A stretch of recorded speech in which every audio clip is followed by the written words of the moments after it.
Akibat melaju kencang hingga tak terkendali, seorang pengendara sepeda motor menabrak tiang telepon dan masuk ke dalam got di pinggir Jalan Raya Daan Mogot Cengkareng, Jakarta Barat. Korban tewas dengan luka parah di bagian kepala.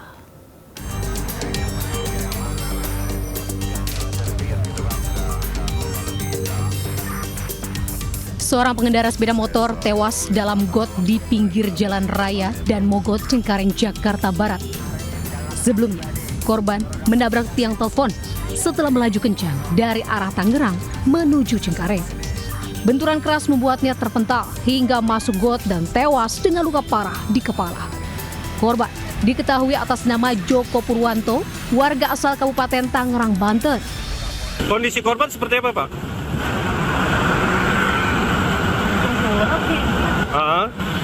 Kurang jadi ketiban motornya. Oh. Terus?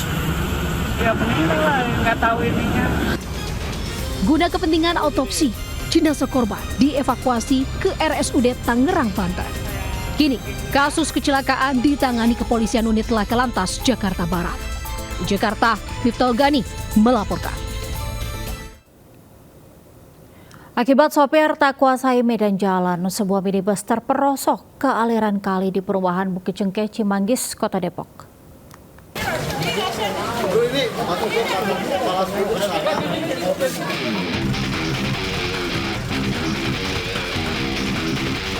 Petugas Dinas Pemadam Kebakaran Kota Depok, Jawa Barat berupaya mengevakuasi sebuah minibus dengan menggunakan mobil derek. Mobil ini terperosok ke sungai karena pengemudinya tidak menguasai medan jalan yang sedang terendam banjir. Saat itu mobil yang digunakan sebagai taksi online baru saja menurunkan penumpang. Proses evakuasi berlangsung selama 1 jam dengan menerjunkan 11 petugas dinas kebakaran, yakni 6 petugas dari UPT Cimanggis dan 5 petugas dari UPT Pos Merdeka. Dari Depok, Jawa Barat, Iung Rizky Anyus melaporkan. Diduga korsleting listrik, gudang Sonhorek di Jember, Jawa Timur hangus terbakar. Warga yang mengetahui kejadian tersebut langsung menghubungi petugas Damkar Jember. Info kebakaran di perumahan Sriwijaya Cluster. Api membakar gedung Sonhorek di Jalan Sriwijaya, Jember, Jawa Timur. Api membumbung tinggi membuat warga panik. Mereka khawatir api merambat ke pemukiman warga. Petugas pemadam datang ke lokasi dengan 2 unit armadanya. Setelah 2 jam api akhirnya padam, tak ada korban jiwa dalam kebakaran, namun karena banyaknya saung yang terbakar, kerugian mencapai ratusan juta rupiah.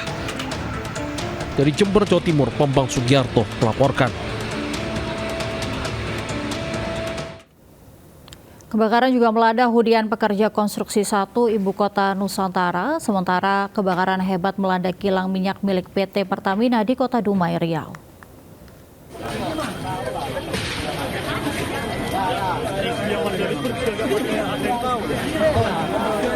Api membakar bangunan hunian pekerja konstruksi 1 di sebagian lantai 2, 3, dan 4 Ibu Kota Nusantara. Guna memadamkan api, 7 truk pemadam kebakaran dan 8 mobil tangki air dikerahkan. Beberapa jam kemudian atau sekitar pukul 19.00 waktu Indonesia Tengah, seluruh kebakaran sudah diatasi petugas. Tidak ada korban jiwa dalam peristiwa ini. Sementara itu, seluruh pekerja terdampak telah didata dan dipindahkan ke hunian tower lain. Guna mengetahui penyebab kebakaran, aparat tengah melakukan investigasi.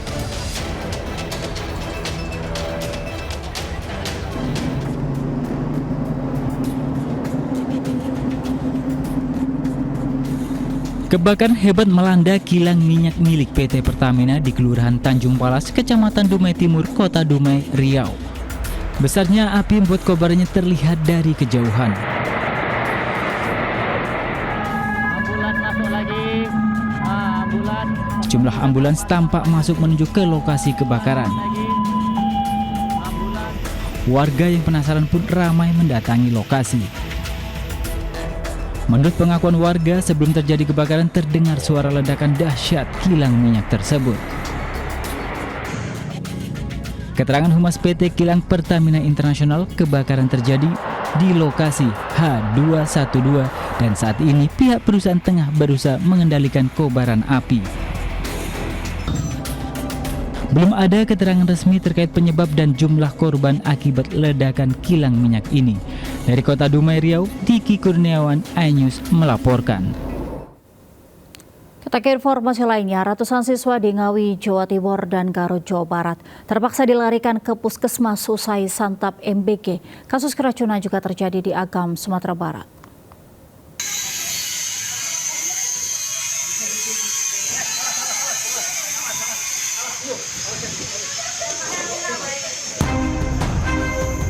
Kepanikan terjadi di SMKN 1 Kecamatan Sine saat puluhan siswa harus dibawa ke puskesmas karena kondisinya melemah. Mereka keracunan diduga karena menyantap menu ayam lada hitam dari paket MBG. Menurut keterangan wali murid, gejala dirasakan para korban sejak Selasa malam hingga pagi hari. Namun para siswa yang terdampak masih berupaya masuk sekolah hingga di tengah pelajaran terpaksa harus dilarikan ke puskesmas. Sementara itu, korban keracunan di Kecamatan Kadungora, Garut, Jawa Barat bertambah menjadi 148 siswa. Korban berasal dari SMP Negeri 1 Kadungora, SMP PGRI Kadungora, SDN 3 Talagasari, dan SMA Anissa. Para siswa mengalami gejala lemas, mual, dan pusing usai menyantap susu bantal menu MBG. Kasus keracunan siswa juga terjadi di Kabupaten Agam, Sumatera Barat. 57 siswa, 6 guru, 2 orang tua, dan 21 warga keracunan setelah mengkonsumsi nasi goreng program makanan bergizi gratis atau MBG. Saat ini status KLB diberlakukan agar seluruh biaya pengobatan ditanggung pemerintah.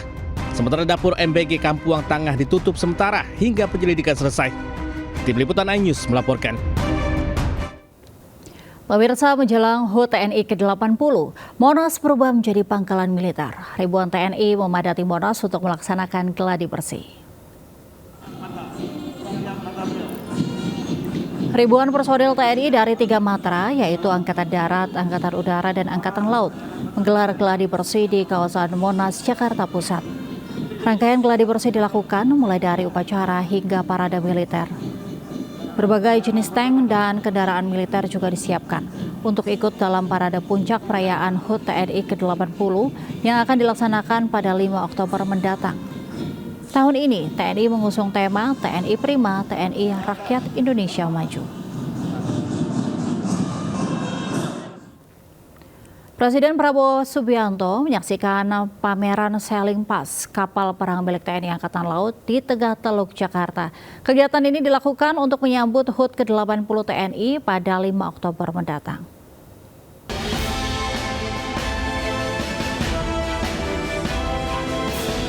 Presiden Prabowo Subianto menyaksikan pameran alutsista Sailing Pass kapal perang milik TNI Angkatan Laut dari atas KRI Dr. Rajiman Wedyo Diningrat. Parade kapal perang ini digelar di Tengah Teluk Jakarta dalam rangka menyambut HUT ke-80 TNI pada 5 Oktober 2025. Prabowo didampingi Wakil Presiden Gibran Rakabuming Raka, Panglima TNI Jenderal Agus Subianto, Kapolri Listio Sigit Prabowo, Menko Polkam Jamari Caniago, Menko Bidang Infrastruktur Agus Harimurti Yudhoyono, hingga Kepala Staf Angkatan Laut Laksamana Muhammad Ali.